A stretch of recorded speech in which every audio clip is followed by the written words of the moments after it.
Queridos coterráneos, bueno, bienvenidos al podcast de la Venezuela que nos merecemos, donde nos vamos a permitir identificar aspectos de nuestra realidad cívica, pero siempre con la intención de proponer ideas y algunos lineamientos para el país que todos deseamos. Los invito a soñar en la Venezuela que nos merecemos. Bueno, muy buenos días, buenas tardes, buenas noches, de donde estén escuchándonos, siguiendo este podcast de la Venezuela que nos merecemos. Hoy muy contento con un programa muy interesante que quería hacer desde hace tiempo y además con un invitado de lujo.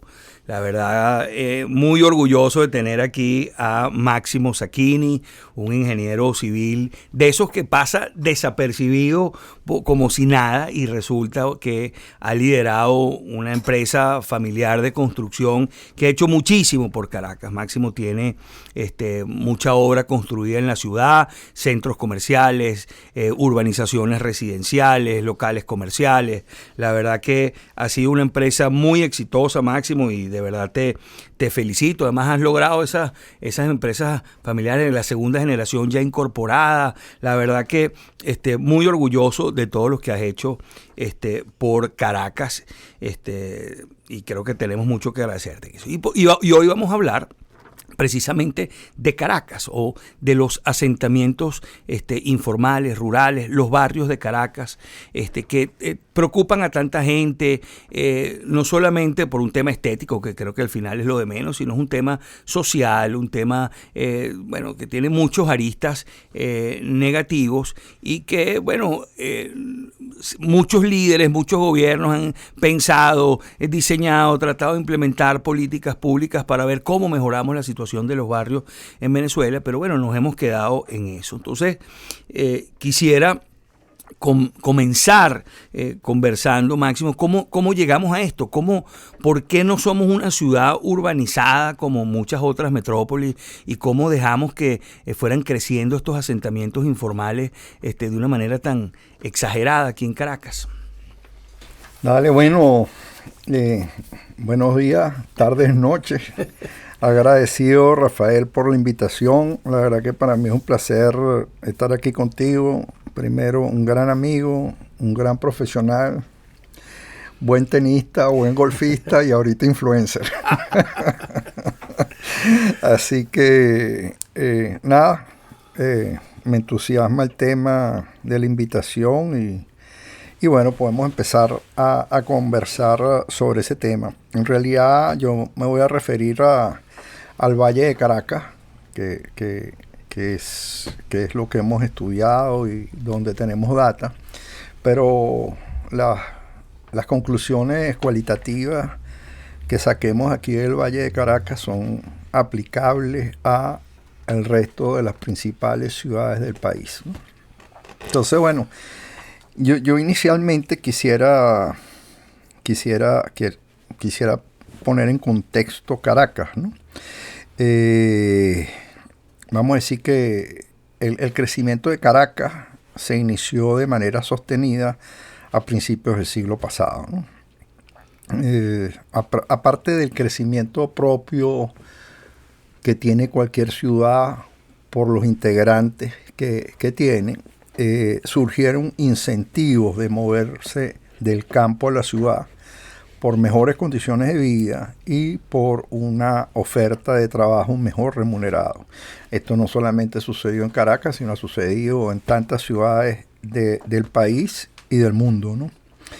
Hoy en día la agricultura se maneja con máquinas y la mano de obra no tiene la intensidad de uso del pasado.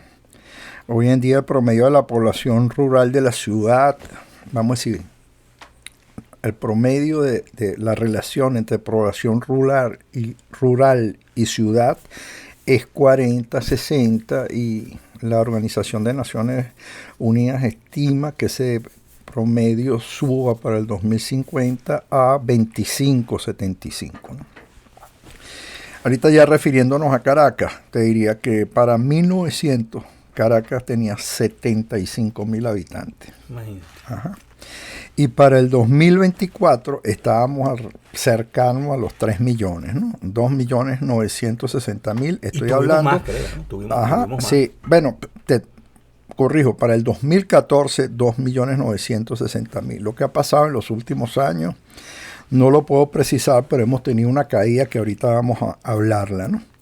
O sea, nosotros entre 1900 y 2014 tuvimos un crecimiento interanual de población de 3.46%. ¿Cómo comparativamente, cómo es eso? Sí, o sea, 3.46% es lo que creció anualmente desde 1900, en promedio, desde 1900 hasta el 2014. Pero eso en realidad es difícil para que la gente se lo imagine, que es 3.46%. Sin embargo, una data importante que nos puede hacer referir es que ese porcentaje significa que la población se duplicó en la ciudad cada 20 años. O sea, nosotros estamos hablando de 1900 a 2014, 114 años. Eso quiere decir que todos los años, cada 20 años teníamos el doble de población.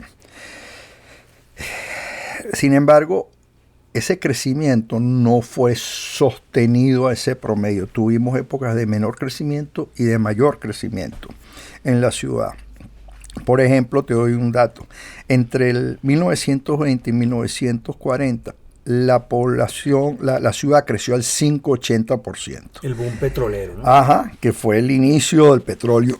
Después, entre 1940 y 1950 se dio el máximo crecimiento de la ciudad.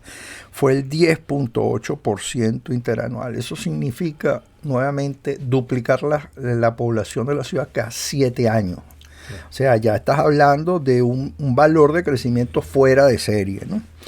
Después, entre el 50 y el 60 creció a 6,60 y entre el 60 y 70 4,83 para terminar del 70 al 80 en 2,30 y volver a caer.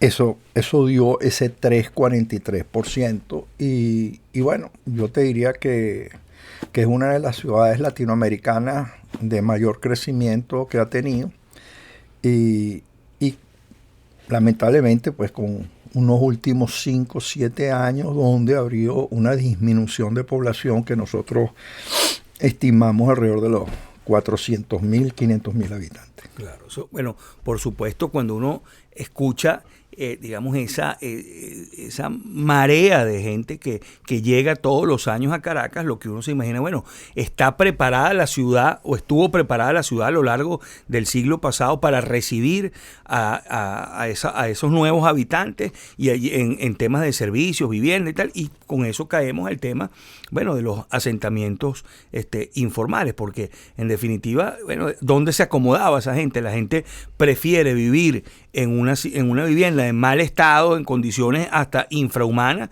pero cerca de un puesto de trabajo, a vivir muy bien, pero donde no tienes nada que trabajar. Entonces, claro, ese crecimiento desmesurado ha sido, creo yo, uno de los principales problemas de por qué no hemos tenido un desarrollo urbano ordenado para recoger esa población. ¿Qué errores cometimos en no atender ese crecimiento? Bueno, en realidad yo no diría que son errores, sino que, digamos, la planificación urbana, que es una competencia municipal, no ha sido bien ejercida. Y ejercida, digamos, en primer lugar, en algunos casos por ignorancia, en otros casos por falta de presupuesto, pero la planificación urbana para que una ciudad funcione adecuadamente tiene que ser ejercida, digamos, con muchísima antelación. Además, se tienen que dar 2 condiciones. La primera condición es que los departamentos de planificación de las alcaldías tienen que, digamos, estimar de alguna forma y generar usos de la tierra, digamos, para que puedan aparecer, digamos, para que haya incentivo que los privados las puedan desarrollar, ¿no? Esa es una de las condiciones. Pero la segunda condición concurrente es que adicionalmente tienen que haber incentivos económicos para que los privados puedan desarrollar. Incentivos económicos que tiene que haber una economía sólida y con crecimiento. Tienen que haber facilidades de crédito a construcción y facilidades de crédito a largo plazo. Y todo eso sí coincide, pues hace que, del punto de vista de la planificación y la oferta de tierra, esta oferta aparezca anticipadamente. Eso no ocurrió y nos en Caracas. Llevando de asentamientos informales. Así es. Entonces, bueno, Ahora, yo te diría que básicamente el hecho de no tener esa oferta disponible y esos incentivos económicos para el desarrollo también llevó, o sea, lo que no pudo parar Caracas fue la migración del campo a la ciudad. Y la gente llegó. Y si la gente no tenía respuesta para una vivienda formal de alquiler o eventualmente compra en el menor de los casos, pues bueno, la gente buscaba otra manera de cómo instalarse. La decisión que era firme para la gente que venía a Caracas es que no quería estar más en el campo, y no quería estar más en el campo porque en la ciudad la vida es menos dura y tiene mejor remuneración, y más siendo Caracas la capital, ¿no? Entonces, bueno, nada, empezó esa ocupación espontánea que llamo yo, que es una ocupación sin planificación, sin servicio, y bueno, que hizo que la ciudad creciera de esta manera, ¿no? Claro. Ahora, en efecto, nos llenamos y sobre todo en esa época que tú mencionas, con el boom petrolero, nos llenamos de estos asentamientos informales, pero empezaron los gobiernos a reaccionar a esto. Por ejemplo, en el caso de la Junta Militar de Pérez Jiménez se habló de la guerra o la batalla contra el rancho. Es decir, para, transformar esos asentamientos informales en urbanismos o en viviendas formales, el caso del 23 de enero o 2 de diciembre, como fue originalmente. Es decir, hubo entonces esos intentos de tratar de modificar esos asentamientos o esos barrios que muchas veces, hay que decirlo, son en condiciones infrahumanas, donde no tienen servicios, donde no hay espacios de recreación, donde no hay espacios o comercios cercanos. Entonces, bueno, se trató de implementar esta lucha contra el barrio. ¿Qué pasó? ¿Por qué no funcionó? Nos quedamos... Bueno, yo te diría básicamente que vamos a decir, en realidad el gobierno, bien sea en su competencia central, estatal o municipal, tiene que ser promotor de la actividad, pero no puede ser, promotor me refiero a incentivar que las cosas se den, pero no puede ser el ejecutor de las actividades. Normalmente cuando eso sucede siempre terminan habiendo problemas, los gobiernos van cambiando de gente, los criterios de los nuevos gobernantes a lo mejor son distintos de los anteriores y no hay una política sostenida. Y eso hace que nosotros, por ponerte un ejemplo, al inicio, vamos a decir en la época de Pérez Jiménez, pues hubo muchos intentos de iniciar construcciones específicas donde el gobierno desarrollaba edificaciones, y en el caso del 23 de enero y otros casos. Después, al inicio del periodo democrático, hubo la iniciativa del Banco Obrero. El Banco Obrero fue simplemente un instituto que se dedicó a construir viviendas, y ese instituto hizo toda la zona de Coche, toda la zona de Caricuao y las UDE, las unidades de desarrollo. Y bueno, y al final, no digo que no fueron exitosos haciéndolo, ¿sí? Se construyeron muchísimas viviendas, pero fue una iniciativa que se paró. Más bien yo diría que todos esos recursos se han debido invertir en facilitar que los privados desarrollaran. ¿Y cómo se facilita eso? Bueno, con créditos a la construcción, con beneficios fiscales para los promotores de viviendas baratas, y después con facilidades de crédito a largo plazo para los tenedores de las viviendas, pues. O inclusive con la posibilidad de dar tasas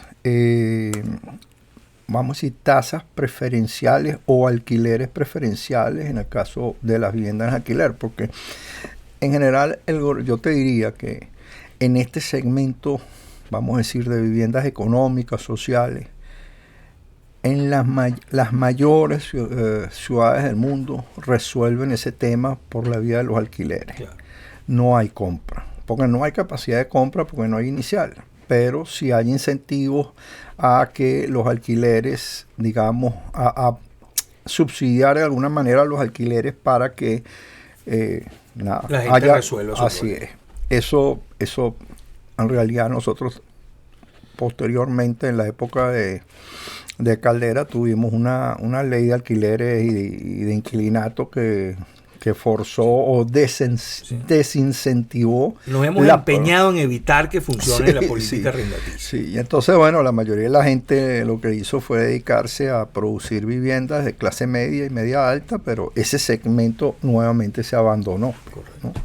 Ahora, esa es una realidad. Yo si tú quieres, si te parece bien, Rafa, te puedo hablar creo que es interesante que la gente sepa qué pasó con que es Cava. Correcto. Y cuál fue porque ese es un buen diagnóstico de lo que pasó en números, ¿no? Ahí va, ¿no? Tú lideraste ese proyecto de Cava. ¿Qué es eso de Cava? Sí. Cuéntanos.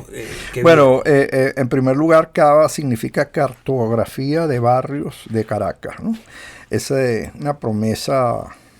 Nosotros, como promotores y constructores y desarrolladores, siempre nos habíamos hecho la imposición o habíamos hecho la promesa de estudiar, de hacer un trabajo de investigación para estudiar un poco cuál fue la evolución urbana de Caracas. Y nada, pues siempre habíamos demorado un poquito de eso hasta que finalmente en el año 2012 decidimos enfrentar la investigación y empezamos el trabajo que terminó en el 2014 y con el cual participaron un equipo estupendo dirigido por el arquitecto Elisa Silva con una serie de personas allí que trabajaban en su oficina, ¿no? Diría que para hacer un resumen apretado del estudio, porque probablemente el estudio pudiéramos estar hablando unas cuantas horas sobre él porque tiene muchos detalles. El estudio lo pudimos hacer en base a la información disponible que lamentablemente inició en 1966. Es la información cartográfica que disponíamos, aunque en Caracas había vuelos aerofotogramétricos desde el 35, pero toda esa información que estaba en manos del el Ministerio de Transporte y Comunicaciones por alguna razón se perdió, mal almacenamiento y no dispusimos de esos planos. Así que los primeros planos que podemos disponer son del año 66 y terminamos el estudio en el 2014. O sea, estamos hablando de 48 años de análisis, ¿no? Básicamente, para el 2014 habían 68, oigan bien, desarrollos espontáneos en la ciudad. Espontáneos. Llamémoslo barrios, sí, popularmente como barrios. Ajá. Vamos a decir, son áreas, digamos, de vivienda y de desarrollo que no fueron de alguna forma planificadas, sino que crecieron en función de las necesidades de los que iban llegando, ¿no? Y de esto estoy hablando en todos los municipios, los 5 municipios que conforman la ciudad, que es Libertador, Sucre, Chacao, Baruta y El Hatillo, ¿no? Entonces, vamos a hacer un pequeño resumen en cuanto al área. ¿Qué pasó en la ciudad con el área en ese periodo 66-2014? En primer lugar, quiero definir, la ciudad tiene 77.000 hectáreas, el valle como tal, ¿ok? Y la ciudad para el 2014, aunque la gente no lo crea, estaba solo ocupada en un 23%. Wow. Aunque la gente piensa que es muchísimo más, pero no. Hay mucha área no desarrollada en la ciudad. Entonces, ese 23%, estamos hablando de 17.800 hectáreas, de las cuales 4.700 hectáreas, o sea, el 25% del área ocupada fue bajo ocupación espontánea y 13.100 hectáreas fue bajo ocupación planificada. O sea que en números gruesos, 25% del área hoy que tenemos en la ciudad son barrios y 75% son urbanización. Ese número vamos a tratar de retenerlo porque ahorita vamos a ver cómo se compagina ese número con el crecimiento poblacional. Ajá. De todas formas, es importante porque ese número 2575 es para 2014. Pero para que vean lo que pasó cuando iniciamos en el 1966, que es año de inicio de la investigación, teníamos una relación de 1783. O sea, yo diría, porque no tenemos data, pero que a partir de 1940, cuando empezó una migración fuerte del campo a la ciudad, inicialmente ese número podía ser muy bajo. De hecho, a principios del siglo había 1 o 2 barrios en Caracas nada más. Y en el 2014 teníamos 68. Pero entonces, fíjate, en el 66 teníamos 17% del área de la ciudad estaba ocupada por barrios y 83% era desarrollo formal. Y eso de entre el 66 y el 2014, de 17 subió a 25 la ocupación informal o de barrios, y de 83 bajó a 75 el área ocupada formalmente. El periodo de mayor crecimiento de área de la ciudad es 66-84. Ahí crecimos 3.71% interanual, que es duplicar el área cada 19 años. ¿Ok?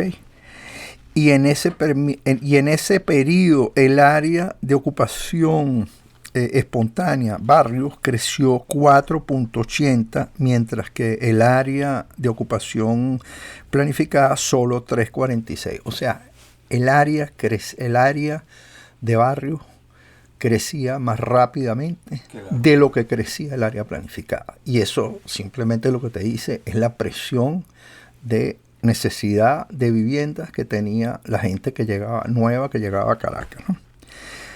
Ajá. Para terminar el tema del área, en el periodo 66-2014, el área, el porcentaje interanual de crecimiento en ese periodo de 48 años de toda la ciudad fue de 1,79%, que equivale a duplicar cada 39 años, mientras que los crecimientos de barrios y planificados en todo el periodo fue 2.55 contra 1.59, o sea que se siguen esos 48 años cumpliendo en promedio que el área espontánea de barrios creció más rápidamente que el área formal de la ciudad. ¿Qué pasó con la población?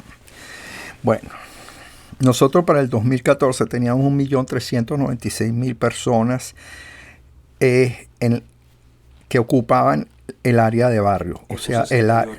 1.300.000 personas en 68 barrios. Casi 1.400.000. Eso era el 47.2% de la población de la ciudad. La mitad de la ciudad. Y 1.563.000, que era el 52.8%, era en ocupación planificada.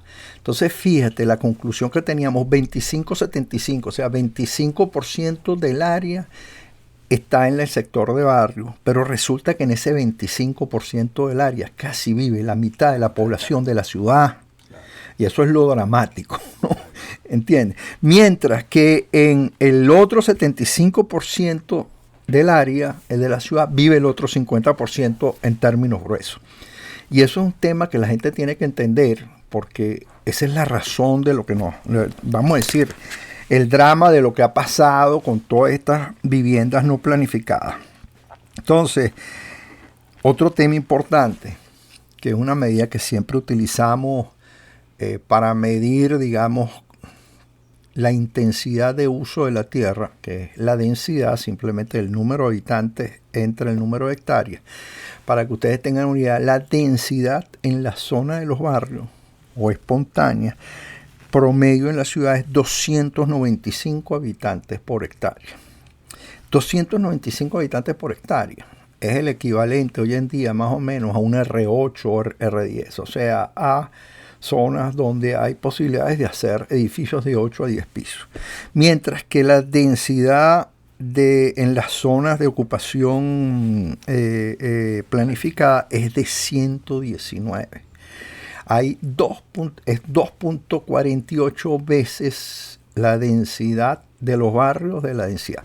Y tú dices, bueno, pero ¿cómo va a ser eso si esto es el equivalente a un R8, un R10? Porque, coño, en los barrios realmente no hay ese tamaño, esa altura de edificaciones. Pero el problema grave que aquí hay que cuando tú haces un desarrollo planificado en una zona más o menos plana, el 50% del área se va para usos para los cuales fue planificada esa urbanización, viviendas, comercios, oficinas.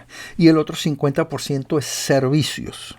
Servicios, te estoy hablando de servicios asistenciales, docentes, religiosos, vialidad, aceras, parques, plazas, etc. Entonces, ¿qué es lo que está pasando? ¿Qué pasó en la zona de los barrios, en las zonas espontáneas? No existen los servicios. O sea que la densidad de gente que está ahí está sobre todo el área y por eso que tenemos ese factor multiplicador de llegar a 295 habitantes por hectárea versus 119 en el resto de la ciudad. O sea, es un conglomerado y además creciendo de manera desmesurada hacia arriba, hacia los lados, sin ningún tipo de... Sí.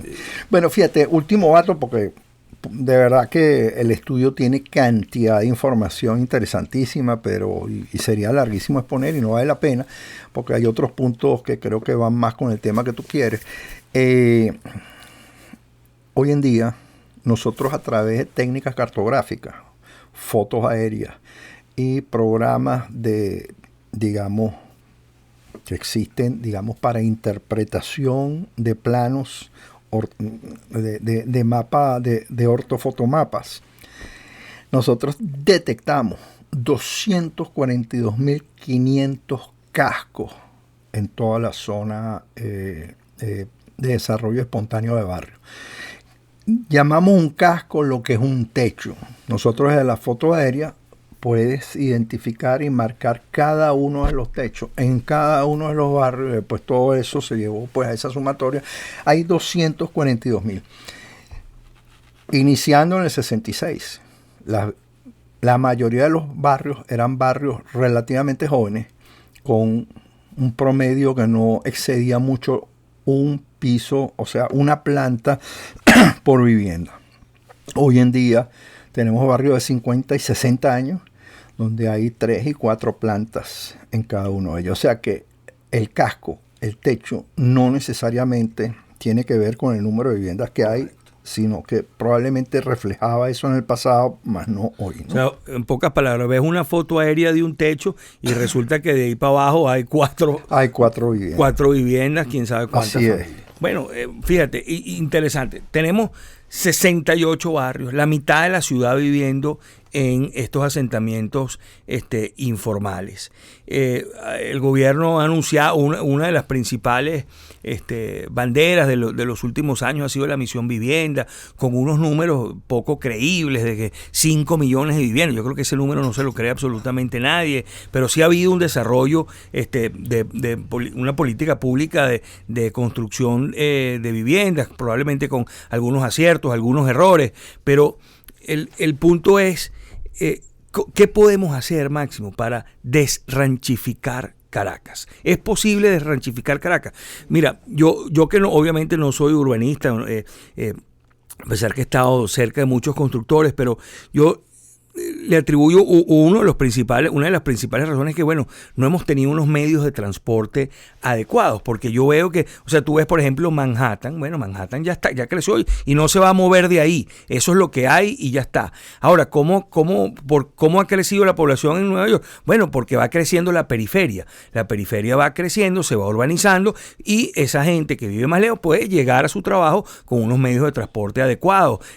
Lamentablemente, el tren ha sido una de las principales ausencias en Venezuela. El metro no ha evolucionado de la manera que originalmente queríamos. Entonces, no sé, creo que el tema de la periferia ha sido un problema, porque la gente no quiere irse lejos. Esa es la verdad. La gente quiere estar cerca de su puesto de trabajo. Entonces, ¿cómo sacamos la gente, Máximo? Es una locura decir que hay hasta que cambiar la capital de Venezuela. Y si cambiamos la capital y nos vamos para otro lado, si descentralizamos, es decir, no hay que descentralizando, no mejoramos.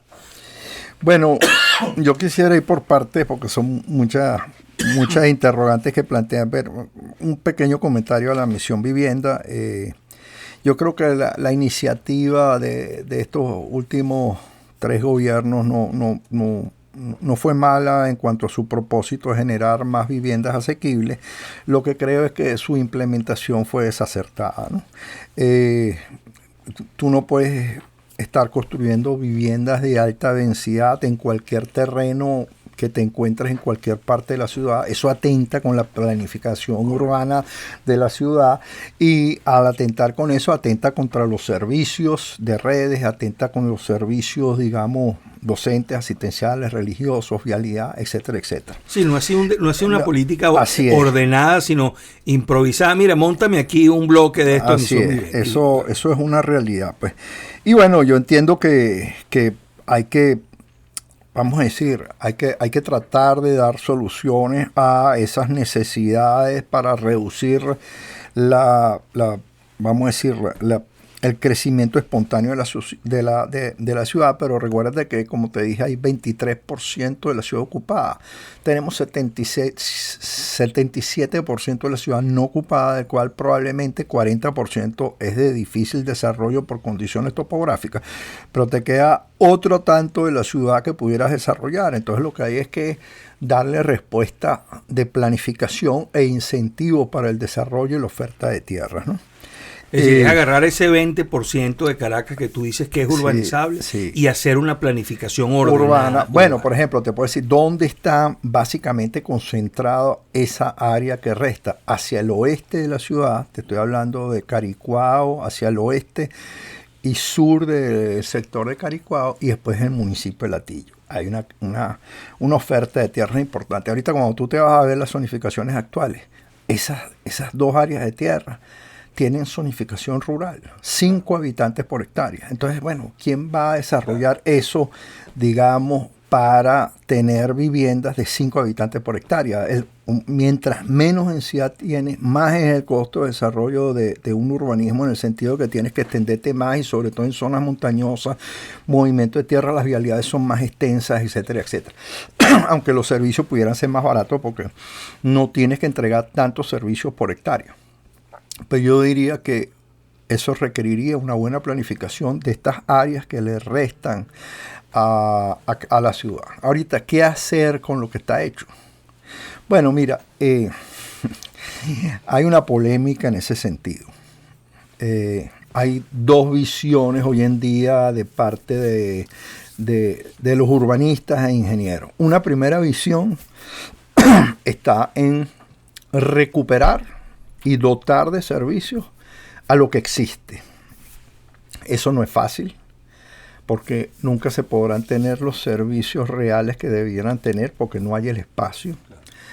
Y bueno, tienes que sacarlos para poder dotar el servicio, para después volverlo a meter. Ahí voy. La segunda opción es, digamos, empezar un proceso de densificación de esas áreas, en donde a lo mejor con edificios de 4 o 5 plantas, bien estructurados, bien planificados, tú empieces a meter más gente y empieces a desocupar espacio de esas zonas de barrio, con el objeto que aparezcan los servicios comunales respectivos, y me refiero nuevamente a servicios asistenciales, docentes, religiosos, etcétera, pues, recreativos, parques, deportivos, plazas, vialidad. Y entonces, bueno, convertir de viviendas unifamiliares, bifamiliares o trifamiliares los barrios actuales, a convertir en pequeños edificios y liberar espacio de manera de poder otorgar servicios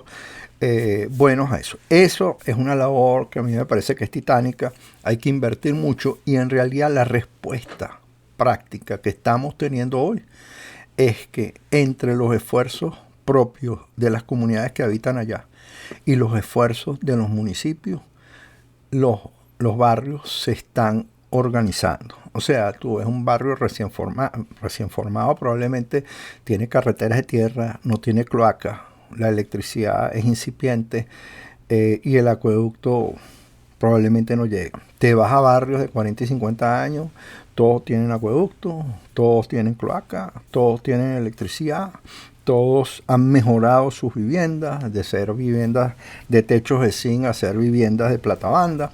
Y entonces, bueno, eso es un proceso espontáneo que está surgiendo y que yo creo que es imparable. Yo creo que la ciudad como tal decidió, vamos a decir, destinados a eso. Así es, o sea, a mejorar los barrios. ¿Es ineficiente? Sí.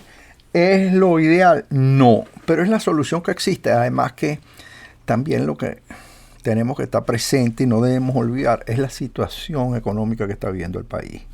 O sea, tenemos una situación económica de ausencia de recursos por parte del gobierno central, poca actividad económica de parte de los privados, pocas facilidades de crédito para emprender nuevos desarrollos. Y entonces, ¿de dónde van a surgir los capitales para mejorar esas cosas? Entonces, mientras tanto el tiempo va pasando, es inexorable y las respuestas tienen que ir apareciendo poco a poco. Esa es un poco la situación. Ahora, pensando en las opciones que planteas, bueno, primero hay un 20% del Valle de Caracas desarrollable. Hay que hacer uno de los primeros llamados es, bueno, vamos a planificar urbanísticamente, vamos a generar condiciones políticas de fomento para que pueda haber construcciones en esos sectores, con zonificaciones adecuadas, con políticas públicas de los mayores estímulos para que pueda haber ese desarrollo. Pero y adicionalmente, yo creo que uno de los temas es que hay que descentralizar el país. Es decir, nos volvimos de un país descentralizado, o que trató de iniciar un proceso de descentralización, a un país otra vez centralizado donde todo está en Caracas. Yo creo que en la medida que tú empieces a sacar funciones a otras ciudades o a la periferia, yo creo que van creciendo otros asentamientos, ojalá planificados fuera de Caracas, y que desestimules la avenida de Caracas y más bien estimules la salida de Caracas. ¿Tú ves eso como una opción? Bueno, mira, sin duda que sería una opción. Lo que pasa es que es una opción hoy difícil de que se materialice, ¿no? O sea, yo creo que la capital va a seguir siendo la capital. Lo que pasa es que el tema de la concentración, digamos, de actividades en la capital ha sido una decisión de estos últimos gobiernos, porque en realidad a finales de los años, al final del siglo pasado, la política fue de descentralización. Y eso fue hacia donde íbamos. O sea, entregarle a cada estado sus recursos propios, entregarle a cada municipio sus recursos propios, que los estados y los municipios tuvieran su propia competencia, que se generara desarrollo en ellos y que el gobierno central simplemente fuese, de políticas públicas, de guiar políticas públicas en todos los niveles. Hoy en día, lamentablemente, tenemos una concentración de poder. Los estados están sin capacidad de invertir nada, los municipios con muy pocos impuestos y muy pobres la mayoría, a excepción hechos los de las grandes ciudades que a lo mejor recaudan algo. Entonces es difícil apuntar a una descentralización, porque nuevamente la descentralización significa generar iguales condiciones de lo que puede tener la capital en otras partes. Y eso, la única manera de hacerlo es en base a desarrollo, pues. Que haya desarrollo, haya trabajo, haya actividad económica, y no es lo que tenemos planteado, al menos en el futuro cercano, o en estos momentos no ha sido la historia en los últimos 20 años, pues. No, y digamos, parte también del problema de estos asentamientos espontáneos, informales, como tú lo mencionabas, la ausencia de servicios, es que, bueno, el venezolano, el caraqueño se ha acostumbrado a que, bueno, recibir agua es un lujo, tener luz es un lujo, entonces, bueno, nos hemos cada vez más acostumbrado a vivir en condiciones paupérrimas, sin hablar, bueno, de todos los problemas que se generan además en los barrios, todo el tema de la criminalidad, todo el tema de la falta de propiedad. Por cierto, hay que recordar que una de las leyes que intentó hacer la la famosa Asamblea Nacional del 2015, la de otorgar propiedad sobre los ranchos, sobre los barrios, fue anulada por la Sala Constitucional, por el gobierno. No querían que nada relacionado con la vivienda rural o digamos espontánea pudiera generar propiedad privada, ¿no? Como algo, como condenar a ese venezolano que vive en los asentamientos populares a una dependencia gubernamental eterna, ¿no? Por eso yo creo que una parte importante de la civilización pasa por desranchificar Caracas. Es decir, yo creo que eso tiene que ser una política gubernamental de todos los gobiernos que nos sigan para tratar de mejorar y recuperar algo del valle de Caracas. En temas de servicio, ¿cómo está Caracas? No solamente en los asentamientos informales, sino en la parte urbana, ¿cómo estamos con temas de servicio? Bueno, fíjate, yo te diría que el tema de servicio es un tema importante, pero en realidad lo que ha pasado, vamos a decir, Caracas es una ciudad compleja, pues una ciudad que está a 900 metros sobre el nivel del mar. El suministro de agua de ella viene de los Valles del Tuy. Los Valles del Tuy es una zona que está a 200, 300 metros sobre el nivel del mar.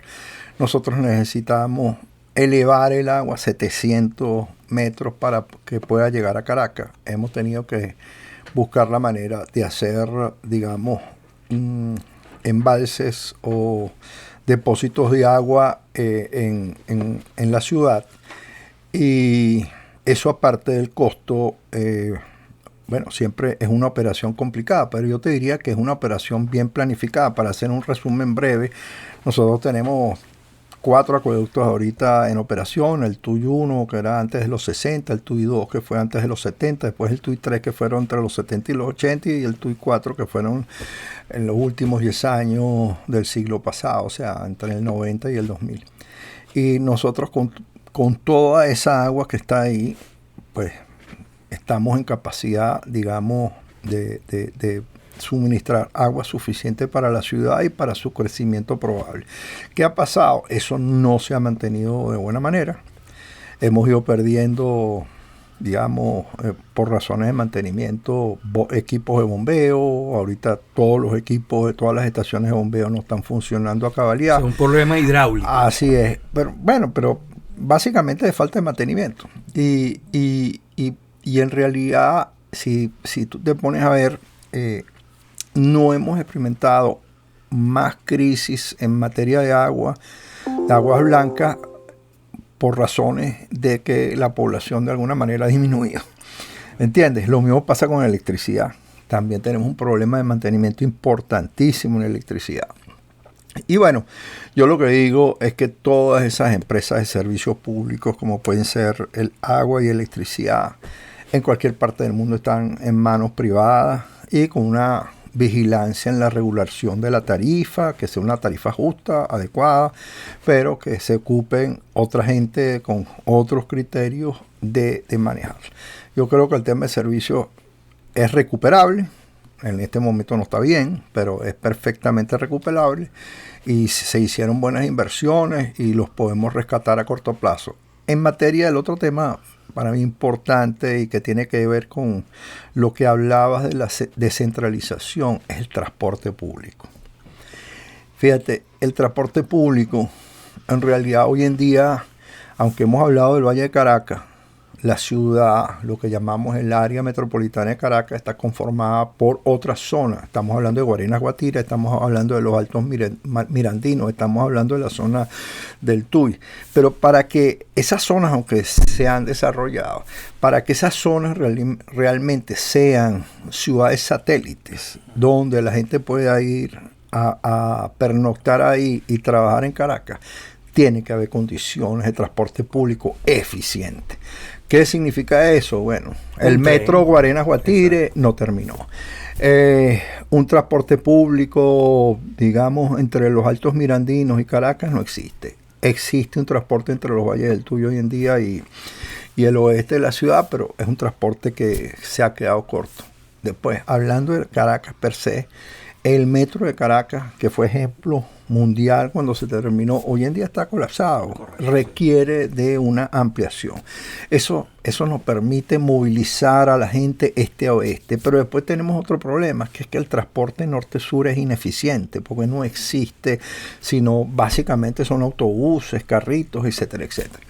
Entonces, nada, la ciudad, para que pueda, digamos, crecer y descongestionarse, debería mejorarse e invertirse una barbaridad en transporte público. En vialidad, te diría que la inversión no es... Sería importante, porque llevamos al menos 30 años, 40 años sin obras importantes de vialidad en la ciudad. Pero cada día, pues, el uso del vehículo tenderá a ser menor y dedicado a gente que tenga recursos. Si tú tienes un buen transporte público, este, oeste, norte, sur, no tienes por qué hacer uso de tu vehículo, y más, digamos, con los costos que se prevé a futuro del combustible. Nosotros no vamos a decir, no nos motivamos mucho al tema de generar transporte público, porque todo el mundo tenía acceso, o la mayoría de la gente tenía acceso a vehículos, y la gasolina era más barata que el agua. Correcto. Entonces, sí, es un tema. Ahora, nada, yo soy optimista, Rafael, yo estoy optimista porque la ciudad se ha deteriorado sin duda alguna, pero así como se ha deteriorado, yo creo que es rescatable y es cuestión de recursos. Lamentablemente ahorita tenemos otras prioridades, pero es mejorable Caracas. Claro, entonces, claro, pero por supuesto, tiene área para donde crecer. Lo que está hecho lo podemos mejorar, se puede invertir, o el Estado puede apoyar iniciativas para mejorar todas estas zonas espontáneas y de barrio. Y estimular a que los privados se encarguen de la vivienda, de política habitacional, la vivienda digamos, populares, pues, para que pueda ser más accesible, no solamente en propiedad, sino que la gente rescate la figura del arrendamiento para solucionar su problema de vivienda. Bueno, yo te diría un último comentario, pero, o sea, que yo creo que es positivo, y no tenemos que, vamos a decir, no tenemos que sentirnos tan mal por a lo mejor malas políticas públicas que hemos tenido, porque ese problema, digamos, de la vivienda económica lo están enfrentando muchos países. Y te voy a decir, la primera potencia del mundo lo enfrenta. Ellos están haciendo esfuerzos desesperados por lo que llaman la vivienda affordable, que son viviendas, vamos a decir, de primera, de los estratos más bajos, y esos esfuerzos para la generación, porque ellos están claros de que ellos no se van a meter como gobierno. Ellos lo que están tratando de generar incentivos para que el privado se meta en eso. Pero la realidad es que los incentivos no han sido suficientes, y son pocas la oferta de tierras que hay para desarrollo privado. Claro está, lo que hay que entender es que jamás tú ves desarrollo de barrios o espontáneos como lo que tenemos aquí en Estados Unidos, pero porque también los niveles de ingresos en las poblaciones más bajas son bastante superiores a lo que tenemos aquí. Entonces ellos tienen capacidad de crédito, pueden meterse, digamos, en algún tipo de vivienda en alquiler, etcétera, etcétera. Y entonces poco a poco han ido mejorando o subiendo vamos a decir, mejorando esa oferta, pero hoy en día hay un déficit importantísimo de viviendas económicas en Estados Unidos y no mucha gente entusiasta para abordarlo, pues, ¿no? Sí. Bueno, Máximo, de verdad que muchísimas gracias. Como venezolano creo que debemos agradecerte todo ese trabajo profesional que has venido haciendo. Más de 200,000 metros cuadrados has construido aquí en Caracas, Máximo. O sea, yo creo que eres una referencia en la ciudad y muy agradecido por tu tiempo y por compartir con nosotros en este programa de la Venezuela que nos merecemos. Muchísimas gracias, Máximo. Dale, Rafael, ha sido un placer para mí y bueno, nada, a la orden. Espero que sea útil un poquito esta conversa entre los dos para abrirle un poquito los ojos a la gente de lo que ha sido el crecimiento de la ciudad en los últimos años. Gracias, Máximo. Bueno, y llegamos entonces al final de esta tertulia. Por supuesto, este programa ha sido posible gracias a la generosidad y profesionalismo de mi amigo Adrián Van Workum, quien nos apoya en todo el proceso de grabación y edición, y a la gente de Nats Publicidad. Recuerden, si les gustó este programa, háganoslo saber, por favor, y no se lo reserven solo para ustedes. Ayúdanos a difundir este proyecto y si tienes alguna sugerencia sobre algún tema que debamos abordar, no dudes en comunicarte con nosotros a través de nuestra cuenta en Instagram @laquenosmerecemos o a través de nuestro correo electrónico laquenosmerecemos@gmail.com.